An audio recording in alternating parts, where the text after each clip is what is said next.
보통 사람들이 개념은 그렇게 알고 있단 말이에요. 그렇게 두 가지가 나뉘는데 이 둘 다 탈모 관련된 진료는 그냥 안 가시는 게 맞습니다.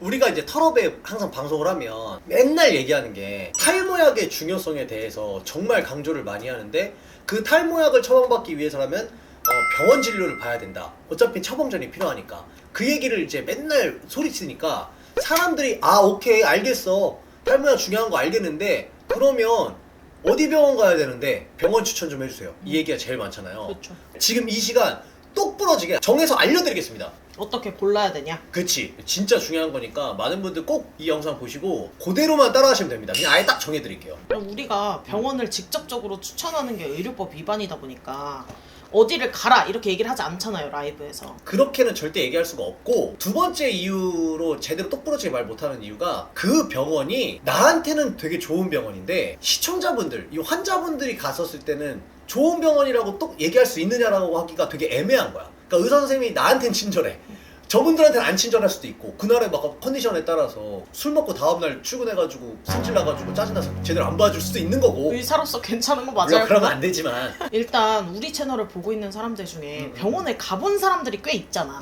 갔다 왔는데 별로였는데요? 이런 사람들 많잖아. 맞아. 그거가 보통 거의 대부분의 호소하는 내용이 진료가 3분 컷이다.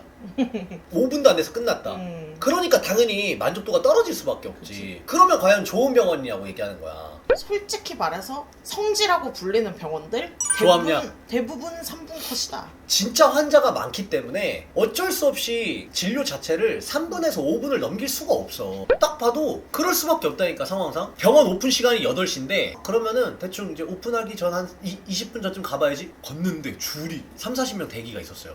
유명한 병원이라고 얘기를 하니까 잘하는 병원이라고 생각해서 많은 사람들이 줄을 쓰면서도 기다리시기는 하더라고요. 근데 그거는 좋은 진료가 절대 될 수가 없어요.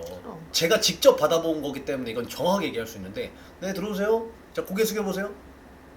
탈모 맞네. 약 처방해드릴 테니까 몸에 문제가 있거나 느낌이 좀 이상하다 싶으면은 병원에 전화하시거나 아니면은 병원으로 한번 방문하세요. 그래서 자, 질문. 그러니까 갑자기 질문? 저 이런 게 혹시라도 부작용 생기면 어떡하죠? 병원에 전화 주시면 돼요. 약은 언제 먹어야 되나요?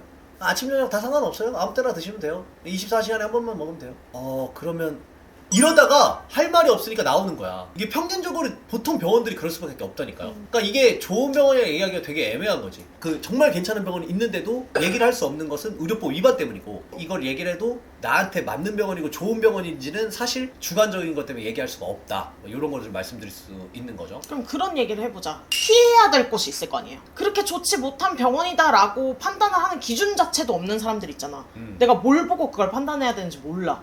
일단은 요거부터 좀 말씀을 드려야 될 것 같아요. 3분 컷, 5분 컷을 할 수밖에 없는 게 환자가 너무 많고 탈모에 대해서 몰라서, 또는 대충 봐주고 싶어서 얘기를 그렇게밖에 못하는 게 아니라, 기다리는 환자가 100명, 200명 하루에 그렇게 환자가 있으면 이 한 명 한 명당 제가 마치 라이브 방송에서 여러분들한테 알려드리는 것처럼 열과 성의를 다해서 100번, 200번을 할 수가 없어요. 절대 사람인지라. 내가 의사여도 그렇게는 못할 것 같다는 생각을 해. 그럼에도 이 환자는 진짜 큰 기대감과 여러 가지 얘기를 듣고 왔다고 한다 그러면 최소한의 진정성을 좀 보여주면서 진료를 봐줘야 된다고 생각하거든요. 진심으로 진료를 봐주려고 하는 병원을 찾아야 된다고 생각해요. 그러니까 반대로 피해야 되는 병원이라면 너무 대충 봐주는, 너무 설명도 귀찮은, 안 하고 약만 그냥 약만 설명도 안 하고 약만 띡 해주려고 하는 그런 병원을 일단 피해야 될 것 같다고 말씀드리고 싶고요. 두 번째로는 한의원은 무조건 피하셔야 됩니다. 그냥 걸르세요. 이것도 한의원 보면 난리 나겠지만 뭐 난리가 나든 말든 한의원은요 유전 탈모랑은 전혀 상관이 없어요. 제가 직접 다 해봤습니다. 한방에서 보약도 먹어보고 주사 치료도 받아보고 여러 번 다 했는데, 한방은요 유전 탈모랑은 아무런 상관이 없어요. 한방에서 하는 얘기가 두피열 때문에 뭐 탈모가 온다는 둥. 두피열 때문에 탈모가 오는 게 성립이 될 거면 저기 동남아에 있는 뭐 인도네시아, 저 베트남, 뭐 태국에 있는 사람들은 그 대학교 때 맨날 일하고 더워가지고 땀 엄청 흘려가지고 두피 얼마나 뜨거울 거야. 그러면 머리 다 빠져야 돼요. 근데 이게 성립이 안 되잖아. 말이 안 되잖아. 그냥 극단적으로 얘기하자면. 그리고 반대로 한의원에서 두피열을 낮추면 머리가 난다라는 뜻인 거잖아. 그러면은 러시아로 이민을 가던가 또 시베리아 벌판 한 달, 두 달 살다 오면은 머리가 완전 손끝으로 가야 되냐 막 이게 막 극단적 예인데 어쨌든 지금 한의원에서 말하는 두피열은 외부에서의 열을 얘기하는 게 아니기 때문에 내 체질상 머리 쪽으로 열이 많이 뻗치는 사람은 머리가 빠진다 이 얘기를 하는 거거든요. 근데 유전 탈모는 두피 열과는 전혀 상관이 없다. 그리고 또 이제 세 번째로 제가 생각을 했을 때 피해야 된다고 생각하는 것은 탈모만 진료 보는 병원이 아니고 잡다하게 다 보는 병원들. 그러니까 보통 탈모라고 하면 피부과를 생각하잖아요. 근데 피부과가 이게 다 피부잖아. 겉에 보여지는 이 살색깔로 보이는 이 모든 게 다 피부인데 그 피부과도 종류가 두 가지잖아. 보통 진짜 여기가 상처가 나서 화상이나 피부에 트러블이 생겨가지고 이 피부과 치료를 받러 가는 곳. 두 번째 피부과는 얼굴 보톡스, 뿌띠, 미용 관련으로 거긴 가는 피부과 곳. 전문의가 없는 경우도 많아요. 근데 그것도 피부과라고 이제 부르니까 보통 사람들이 개념은 그렇게 알고 있단 말이에요. 그렇게 두 가지가 나뉘는데 이 둘 다 탈모 관련된 진료는 그냥 안 가시는 게 맞습니다. 두피도 피부라고 해서 이런 피부를 보는 데를 간다 그러면 공부했었던 지식 배경들이 이런 피부에 조직 관련되어 있는 그런 공부를 하신 분들이기 때문에 굉장히 잘 볼 수 있어요. 근데 탈모는요, 탈모 전문 피부과를 가셔야 합니다. 그거를 꼭 말씀드리고 싶어요. 추가로 탈모 진료를 해주는 모발이식 병원. 오히려 탈모 진료를 해주는 모발이식 병원이 더 나을 수도 있어요. 왜냐면 모발 이식만 하는 병원이다 보니까 탈모에 더 빠삭합니다. 추가로 모발이식 병원도 대형 성형외과 안에서 모발이식까지 하는 그런 병원은 걸리셔야 돼요. 눈 수술도 해, 코 수술도 해, 근데 갑자기 모발이식 수술도 해.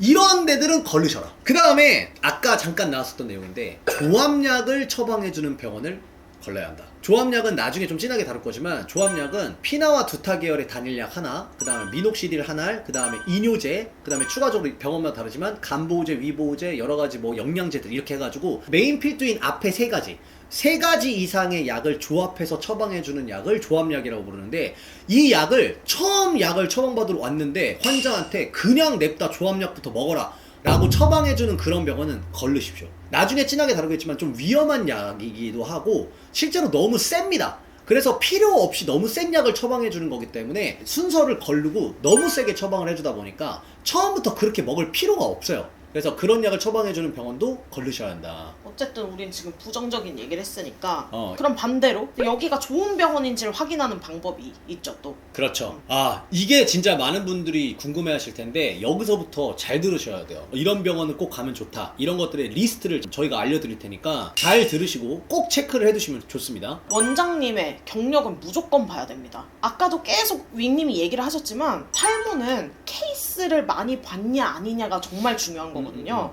근데 이게 탈모 관련된 케이스를 본 지 1, 2년밖에 안 됐다?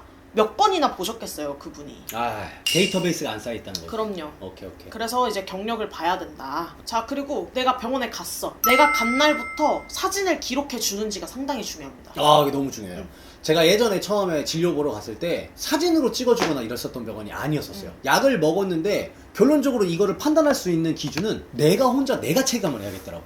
원래 빠지는 머리였나? 아, 이게 아닌가? 여기 지금 머리가 나고 있는 건가? 빠지고 있는 건가? 헷갈리는 거예요. 근데 지금 작가님 말씀하신 것처럼 처음부터 갔는데 병원에서 만약에 사진을 찍어줬다. 정기적인 진료를 통해서 내가 다음에 갔는데 머리카락이 나고 있는지 유지만 되고 있는지 더 빠졌는지를 아예 볼 수가 있으니까 그러면 확실히 체크하기가 훨씬 편할 거다. 이게 결국은 무슨 뜻이냐면 병원에서 사진을 찍는 행위를 한다는 것 자체가 너의 앞으로의 경과를 우리가 지켜볼게 라는 뜻이에요. 그렇지. 이거 진짜 중요합니다, 여러분들. 왜냐하면 약을 1년치 바로 가자마자 받는 사람은 많이 없어요. 그치. 3개월에 한 번, 뭐 6개월에 한 번, 짧게는 한 달에 한 번씩 가는 사람도 있는데 그때마다 사진을 찍는다는 것은 너가 이 약을 먹었을 때 경과를 우리가 지켜봐 줄게 라는 얘기가 되기 때문에 사진을 찍는지 이런 부분도 봐야 되고, 그리고 바쁜 정도의 특성상 사진을 안 찍고 넘어가는 것도 있기 때문에 물어보는 것도 중요합니다. 내가 혹시 사진을 남겨주시나요? 좋아요. 제가 3개월 뒤에 올 건데 혹시 비교해 주실 수 있나요? 왜? 소비자는 당당하게 요구를 해야 돼요. 진료비에 다 포함되어 있는 거기 때문에. 그다음 내가 왜 탈모가 왔는지, 그리고 내가 언제부터 탈모가 왔는지 이런 것들을 들어주는 병원이냐 아니냐. 아, 탈모 자서전을 쭉 읊었는데 그 병원에서 그 얘기를 들어주는 병원인지 아닌지. 아까 말했죠. 어떻게 오셨어요? 해서 머리 숙여보세요. 숙였어. 탈모네. 아, 나도 알아. 탈모인 거 아니까 내가 병원에 왔단 말이야. 근데 그걸 내가 그 한마디 듣자고 이 병원에 온 건 아니거든요. 맞아. 그러면 이제 그 병원에서 언제부터 그렇게 빠지기 시작하셨어요? 뭐 집에 가족력이 있으세요? 네, 심하게 빠지나요? 요즘 들어 심하게 빠지나요? 스트레스가 있나요? 이런 얘기를 물어봐 준다는 건 어쨌든 그렇게 가볍게 내 탈모를 치부하지 않고 같이 고민해 주겠다는 얘기가 될 수 있기 때문에 그 부분이 상당히 중요하다. 이게 의료적으로는 또 뭐가 또 중요한 얘기냐면 탈모 자서전에 대한 쫙 그 얘기를 듣고 났을 때 의사 선생님이 판단하기에 그냥 무턱대고 탈모의 정도만 보고 그냥 약을 처방해 주는 게 아니라 이 사람의 탈모 자서전과 흐름, 여러 가지 가족력, 뭐 하는 일, 스트레스 여러 가지를 다 듣고 아, 이 사람을 약을 이렇게 처방을 해주는 게 좋겠다라는 판단력이 더 잘 세워줄 수 있는 의사 선생님이라면 들어줘야 된다고 생각을 합니다. 그래서 이게 약 처방에서도 굉장히 중요한 역할을 한다고 생각해요. 맞아요. 그래서 지금 얘기를 한 것처럼 내가 병원에 가면 반드시 물어보지 않아도 먼저 말해야 되는 것들이 있어요. 언제부터 빠졌는지, 가족력은 어떤지, 어떤 느낌으로 진행이 됐는지, 어느 시기에 더 심해졌는지, 뭐 지금까지 해본 게 뭔지, 그리고 무엇까지 생각하고 있는지 그 부분을 반드시 의사가 물어보지 않아도 내가 얘기를 해야 됩니다. 그러니까 무엇까지 생각하고 있는 건지는 어디까지 머리카락이 나길 원하는지 뭐 약간 그것도 이런 있고 거. 뭐 난 수술까지 생각하고 있어요. 뭐 조합약까지 생각하고 있어요. 주사 치료도 해볼 생각이 있어요.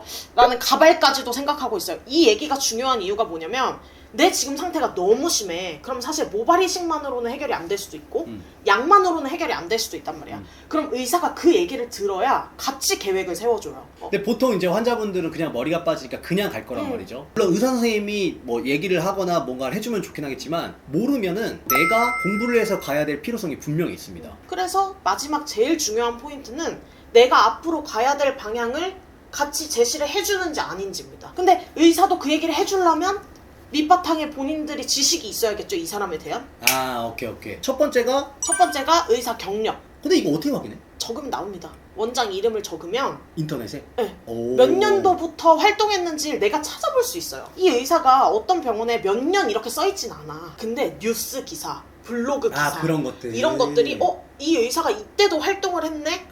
이걸 알 수 있습니다. 유출을 할 수 있고. 그럼 고객을 호구로 생각하는 병원도 문제지만요, 호구처럼 앉아있는 사람도 문제예요. 그러니까 당하는 사람들도 문제인 거지.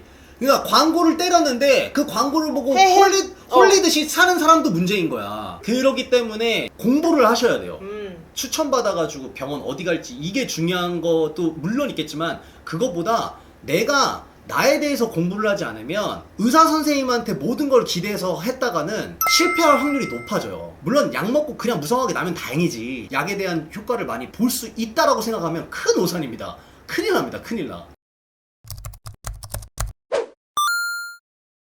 마지막으로 드리고 싶은 말씀은 뭐냐면 금천구에 가까운 탈모 병원이 어디 있나요? 부산에 어디 괜찮은 데 있나요? 전주에 어디 있나요? 여러분들이 살고 계신 근처로 가시고 싶다라는 생각이 굴뚝 같은 거 저도 충분히 이해합니다. 근데 탈모 전문 피부과는 정말로 어려워요. 그렇게 진료해 주시는 의사 선생님 찾기가 되게 모래바늘에 바늘 찾기 같은 느낌이거든요. 멀더라도 진짜로 괜찮은 병원이라고 하면 가보시는 게 좋습니다. 그래서 가서 나랑 되게 괜찮고 잘 맞는다고 판단이 되면 그 병원을 일주일에 한 번 가고 뭐 열흘에 한 번씩 가고가 아니라 보통 탈모 진료는 평균적으로 6개월에 한 번씩 가서 진료를 보러 가면 되거든요. 그렇게까지 자주 갈 필요성이 없기 때문에 먼 병원이라도 진짜 괜찮다고 생각하시면 멀리라도 좀 보시고 안정적으로 나에 대한 탈모를 진심으로 들어줄 수 있는 그런 병원을 찾으셔가지고 진료를 보셨으면 좋겠습니다.